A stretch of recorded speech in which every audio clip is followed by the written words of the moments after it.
என் கழுத்துல தாலி கட்டின நேரம் தான் நீங்க ஒரு கொலைகாரரா மாறி ஜெயிலுக்கு போகும்படி ஆயிடுச்சு. அந்த துர்பாகியத்தை நினைச்சு தாங்க அழற.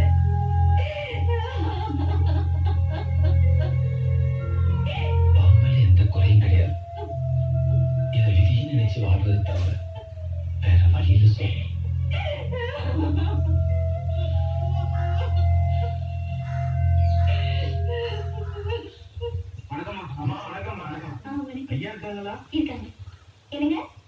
என்ன சொன்ன?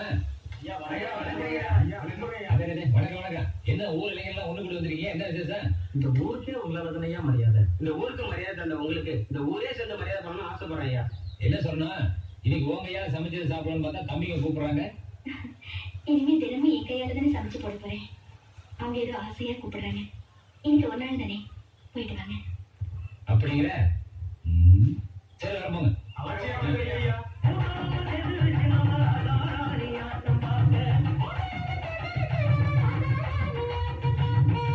ஐயா நாங்க வேணா வீடு வரைக்கும் வந்து விட்டு வந்துட்டுங்களா?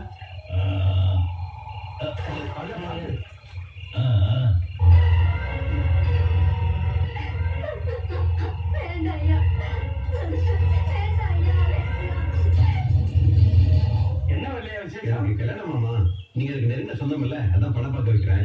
பொண்ணு யார் தம்பி? அட ஒண்ணும் தெரியாத மாதிரி கேக்குறேன். அவங்க அக்கா பொண்ணாதான் இருக்கும். அப்படித்தானே இல்லையா?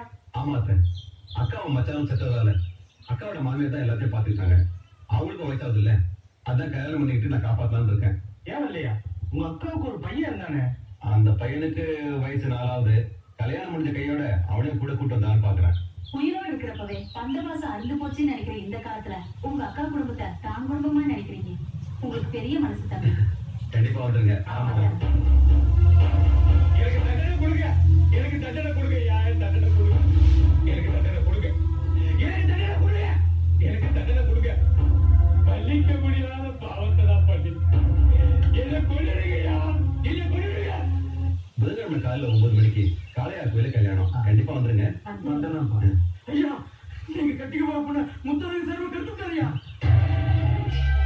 கடவுளுக்கு சமமான மனுஷனை கல்ல குடிக்க வச்சு அசிங்கப்படுத்திட்டீங்களே, நீங்க நல்லா இருப்பீங்களா?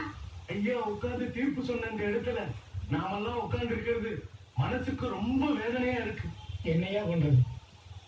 நம்ம ஊர் வழக்கப்படி ஒரு பொண்ணை கெடுத்தவனுக்கு சபையில 50 சவுக்கடி கொடுக்க வேண்டியது. கெடுத்தவனையே அவன் விருப்பப்பட்டா அவனையே அவனுக்கு கட்டி வச்சிட வேண்டியது. அவனுக்கு விருப்பம் இல்லைன்னா கெடுத்தவனுடைய சொத்து சுகம் போடாதே அந்த பொண்ணு போய் கெடி வச்சிட வேண்டியது. இந்தாப்பா அதை கொண்டு வாங்க. மானத்தை இறந்தாலும் இந்த ஊர் மானத்தை காப்பாற்றிட்ட தாயி. தாய்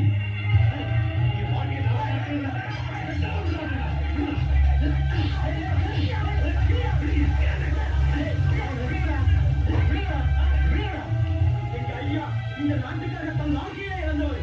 அப்பேற்பட்ட எங்க ஐயா தெரியாம செஞ்ச தவறுக்காக உங்க முன்னால கை கட்டி மன்னிப்பு கேட்கிறாரியா? வெளியே வந்தாங்க ஐயா வேண்டிய ஐயா வச்சிருக்கேன். ஐயா கால வந்து மன்னிப்பு கேட்கணும். நீ ஏன் தலை கொஞ்சம் நிக்கிற? நீ என்ன தப்பு பண்ண? நான் தான் தப்பு பண்ணிட்டேனா? நான் தான் தப்பு பண்ணிட்டேன். என்ன மன்னிச்சிரியா? என்ன மன்னிச்சிரு. சந்தோஷம் தானே? என் முறை பொண்ணை கல்யாணம் பண்ணிக்க முடியாத மாதிரி பண்ணிட்டீங்க. நான் யார்கிட்ட போய் பொண்ணு கேட்பேன்? சொந்த அக்கா பொண்ணை கல்யாணம் பண்ணிக்க வைக்கல. நீங்க வந்து எனக்கு காலை தும்பாங்க. இனிமே என் வாழ்க்கையில கல்யாணம் காட்சி எதுவுமே இல்லை. போயிடுச்சு, எல்லாமே போயிடுச்சு. மானம் மரியாதை எல்லாமே போயிடுச்சு. மனைவிட்ட உறவு போனது மாப்பிள்ள அந்த உறவை யாரும் பிரிக்க முடியாது. எனக்கு ஒரு அநியாயத்தை அக்கிரமத்தையும் பண்ண இந்த ஊரை ஒரு நாள் என் காலில் விழுந்து மன்னிப்பு கேட்க வைப்பேன். அதை எங்க சிங்கத்தை வச்சு முடிப்பேன். ஒன்றை வச்சு இந்த சவத்தை முடிப்பேன்டா. தண்டனை கொடுக்க வேண்டியது எனக்கு, வெளியே இல்ல. நான் தப்பு செஞ்சதை மன்னிச்சு என்னையே கல்யாணம் பண்ணிக்கிறேன்னு சொல்லுது அந்த பொண்ணோட பெருந்தன்மை. ஆனா தப்பு பண்ண எனக்கு என்ன தண்டனை கொடுத்தீங்க? என்னைய தண்டனை கொடுத்தீங்க? சாதாரண மனுஷன் பண்ண தப்புக்கு ஒரு பங்கு தண்டனை, என்ன மாதிரி பொறுப்புல இருக்க தப்பு பண்ணா 3 பங்கு தண்டனை. அதான் மனு தர்மம். என் மேல இருக்க மரியாதையில இந்த பஞ்சாயத்து எனக்கு எந்த தண்டனையும் கொடுக்கல, தரவும் தராது. அதனால